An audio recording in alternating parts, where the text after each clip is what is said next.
ओम श्री साईनाथाय नमः। बोलो साईनाथ महाराज जी की जय। अध्याय 2 साईं सचित्र।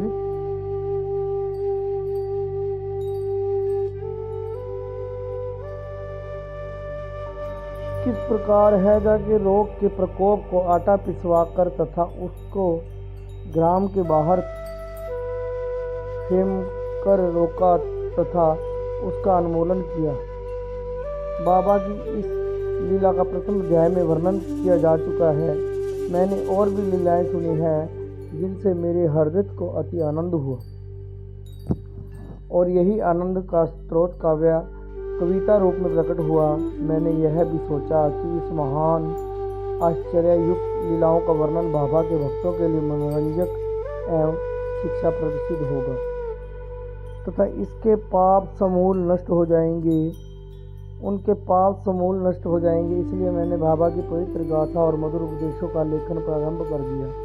श्री साईं की जीवनी न तो उलझन पूर्ण है और न ही संकीर्ण है, वरन सत्य और आध्यात्मिक मार्ग का वास्तविक दिग्दर्शन कराती है। कार्य को आरंभ करने में असमर्थता और साहस।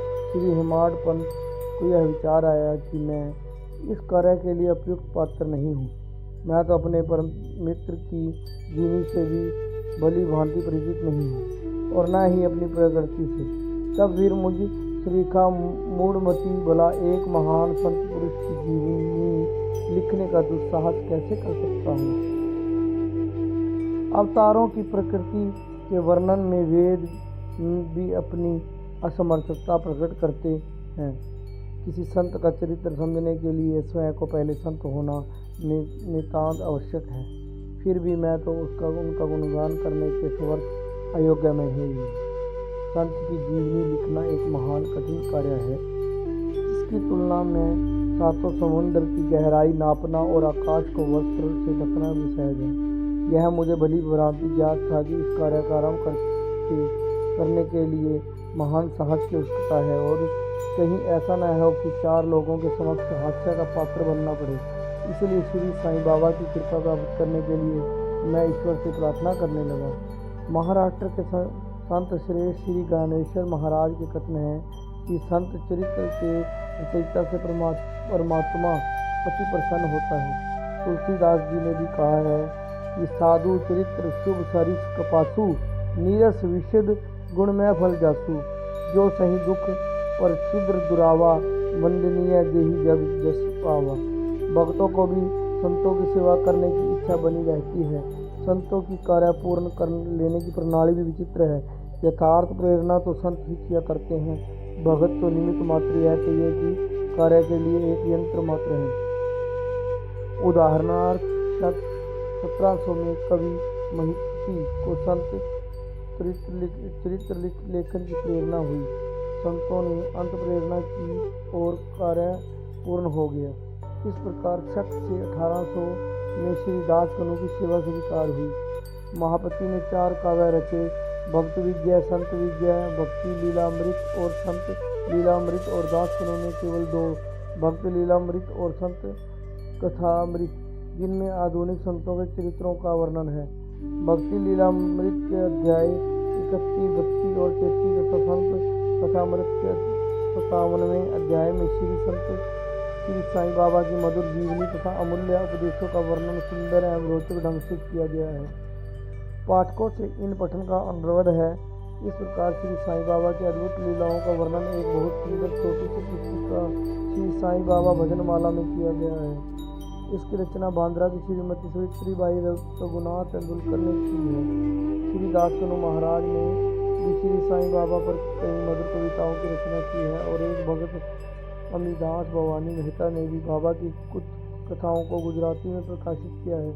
साईं प्रभा नामक पत्रिका में कुछ लीलाएं शिरडी के दक्षिणा भिक्षा संस्थान द्वारा प्रकाशित की गई। अब प्रश्न यह उठता है कि जब श्री साईनाथ महाराज के जीवन पर प्रकाश डालने वाला इतना साहित्य उपलब्ध है और फिर एक ग्रंथ साईं सच्चरित्र रचने की आवश्यकता ही कहाँ पैदा होती है।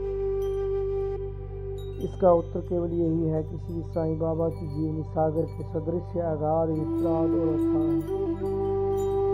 यदि समय गहरे गोता लगाया जाए तो ज्ञान है भक्ति रूपी अमूल्य रत्नों की सहज प्राप्ति हो सकती है, जिनसे मोक्षाओं को बहुत लाभ होता है। श्री साईं बाबा की जीवनी, उनके दृष्टांत एवं उपदेश महान आश्चर्य से परिपूर्ण है। दुख एवं दुर्भाग्यग्रस्त मानवों को इनसे शांति और सुख प्राप्त होगा तथा लोक व परलोक में निश्चय की प्राप्ति होगी। यदि श्री साईं बाबा के उपदेशों का जो वैदिक शिक्षा के सम्मान ही मनोरंजक और शिक्षाप्रद है, ध्यानपूर्वक श्रवण एवं मनन किया जाए तो भक्तों को अपने मनोवांछित फल की प्राप्ति हो जाएगी, अर्थात ब्रह्मा से अभिन्नता, अष्टांग योग की सिद्धि और समाधि आनंद आदि की प्राप्ति सरलता से हो जाएगी। यही सोचकर ही मैंने चरित्र की कथाओं को संकलित करना प्रारंभ कर दिया। साथ ही यह विचार भी आया कि मेरे लिए सबसे उत्तम साधना भी केवल यही है। जो भोले भाले प्राणी श्री साईं बाबा के दर्शनों से तो अपने नेत्र सफल करने के सौभाग्य से वंचित रहे हैं, उन्हें यह चरित्र अति आनंददायक प्रतीत होगा। अंत मैंने श्री साईं बाबा के उपदेश और दृष्टांतों की खोज प्रारंभ कर दी कि इनकी असीम सहज प्राप्ति अनुभूतियों, आत्मनिभूतियों का निचोड़ था। मुझे बाबा ने प्रेरणा दी और मैंने भी अपना अहंकार श्री चरणों पर निछावर कर दिया। मैंने सोचा कि अब मेरा पथ अति सुगम हो गया है और बाबा मुझे इहलोक और परलोक में सुखी बना देंगे। मैं स्वयं बाबा की आज्ञा प्राप्त करने का साहस नहीं कर सकता था।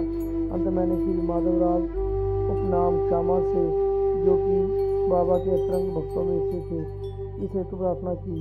उन्होंने इस कार्य के निमित्त श्री साईं बाबा से विनम्र शब्दों में इस प्रकार प्रार्थना की कि ये अन्ना साहब आपकी जीवनी लिखने के लिए अति उत्सुक हैं, परंतु आप कृपया ऐसा न कहना कि मैं तो एक वकील हूँ तथा मेरी जीवनी लिखने की आवश्यकता ही क्या है। आपकी केवल कृपा और अनुमति से ही ये लिख सकेंगे, अथवा आपके श्री चरणों का पुण्य प्रताप ही इस कार्य को सफल बना देगा।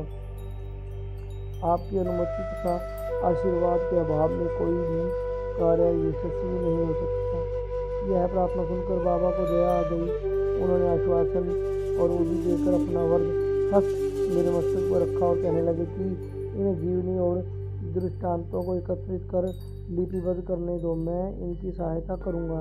मैं स्वयं ही अपनी जीवनी लिखकर भक्तों की इच्छा पूर्ण करूंगा, परंतु इनको अपना अहंकार त्याग कर मेरी शरण में आना चाहिए।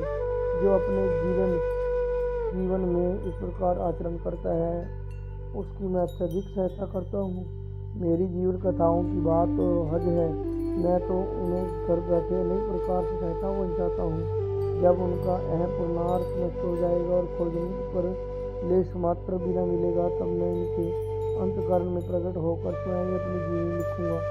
मेरे चरित्र और उपदेशों के श्रवण मात्र से ही भक्तों के हृदय में श्रद्धा जागृत होकर सरलतापूर्वक आत्मानुभूति एवं परमानंद की प्राप्ति हो जाएगी।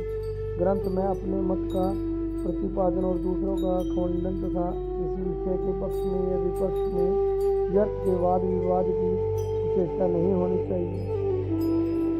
वाद विवाद शब्द से हमको स्मरण हो आया। मैंने पाठकों को वचन दिया है कि हिमांड पंत उपाधि किस प्रकार प्राप्ति हुई, इसका वर्णन करूंगा। अब मैं उसका वर्णन करता हूँ।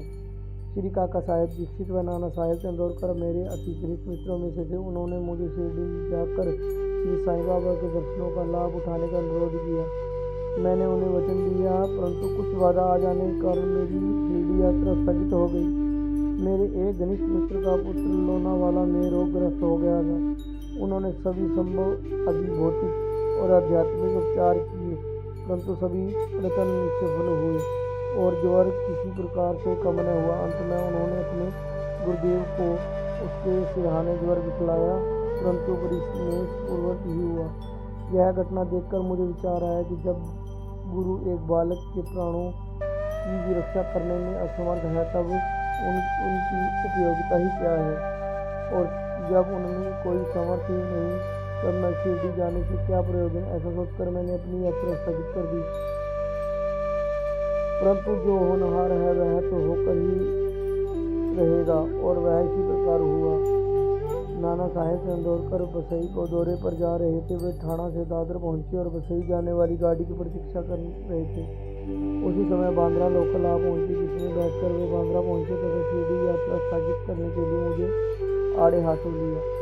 नाना साहिब का तर्क मुझे उचित तथा सुखदायी प्रतीत हुआ और उसके फलस्वरूप मैंने उसी रात्रि शिरडी जाने का निश्चय किया और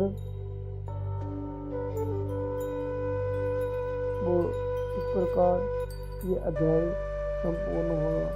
बोल साईनाथ महाराज की जय।